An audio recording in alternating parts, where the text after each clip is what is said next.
Xoş gördüyünüz dinləyicilər, nəhayət Avropada 18-ci sanksiyada Rusiyaya qarşı tətbiq edilmiş oldu. Bununla bərabər həm də artıq bilirsiniz ki, F-16'ların verilməsi Ukraynaya başlayıb. 6 dənə verməli olan Niderland artıq 14 dənə və digərləri də söz vermişlər. Onları da yerinə yetirməyə başlayıblar və Ukraynanın silahlandırılması və yeni silahlarla təmin edilməsinin sanki bir yarışı başlayıb. Və bununla bərabər mən həmişə danışırdım, həmişə deyirdim ki, bu günləri Rusiyanın məğlubiyyəti niyə görə labüddür? Ona görə labüddür ki, bu günə qədər Rusiya müharibəni kəmiyyət üzərində aparırdı. Yəni Rusiya silahları dağıdıcıdır, amma keyfiyyətli deyil. Keyfiyyət məsələsində geriyə qalır.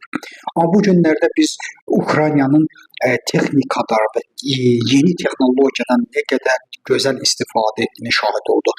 Kəmiyyətin yox, keyfiyyətin biz göstəricilərini ortaya qoymuş olduq. Biz ki, iyunun 1-dən başlayaraq istər birinci hörümçək toru əməliyyatı olsun, istər ikinci hörümçək toru əməliyyatı olsun. Bunlarla bərabər mən bunları sizə danışdım. Çox böyük, unikal əməliyyatlarıdır.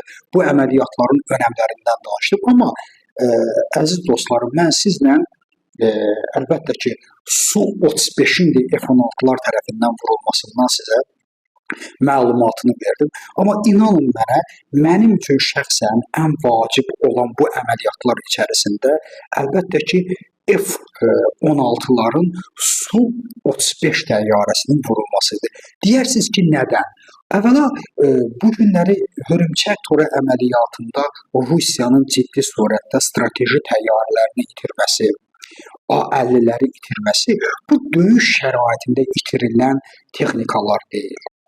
Bu, əlbəttə ki, Ukrayna Silahlı Qüvvələrinin və xüsusi xidmət orqanlarının yüksək bacaracağının nümunəsidir. Amma bu, heç də döyüşdə baş vermiş bir hadisə deyil.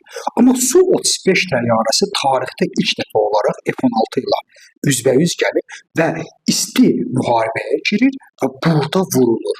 Baxın, bu tamamilə mən deyərdim ki, bütün bu keçirilən əməliyyatlardan mənim üçün şəxsən diaqnoz etibarilə ən dəyərlisidir.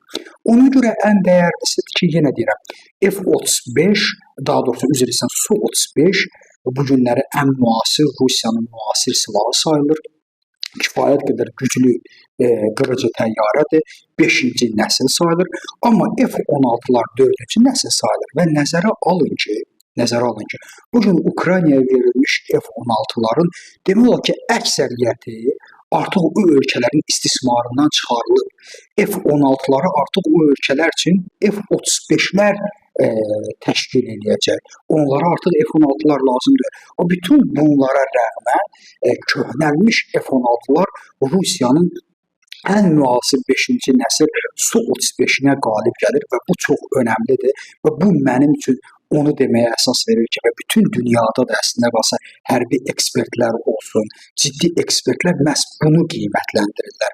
65 milyonluq bəzi hallarda 40 və 65 milyon kimi qiymətləndirirlər Su-35'i itirilməsi və texnikanın məhz İsveçdən alınmış SAB xüsusi radar sistemləri olan texnikaların Rus silahından nə qədər üstün olduğunun göstəricisi oldu.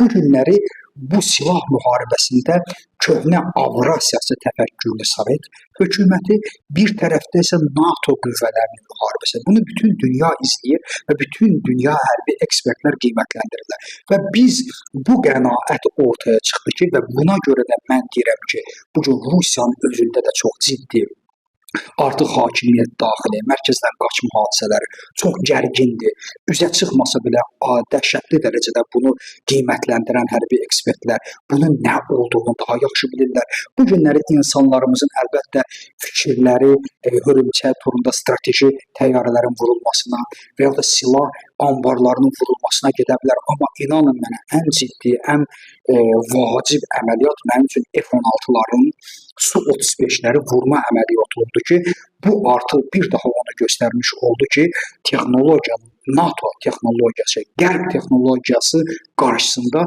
Rusiyanın ən müasir texnologiyası belə acizdir və onun Ukraynanın silahlı qüvvələri qarşısında yeni texnologiyalarla silahlanmış və keyfiyyət baxımından silahlanmış Ukrayna texnologiyası qarşısında heç bir şansı yoxdur. Məhz biz 10-11 gündür bunu da istəyirik ki, artıq Trumpın təklifinə hazır olmayan Putinin başına nələr gəldiyini artıq biz şahid olduq və mən düşünürəm ki, bu yüksələn xəttlə davam etməklə pik həddinə çatacaqdır. Təşəkkür edirəm diqqətinizə.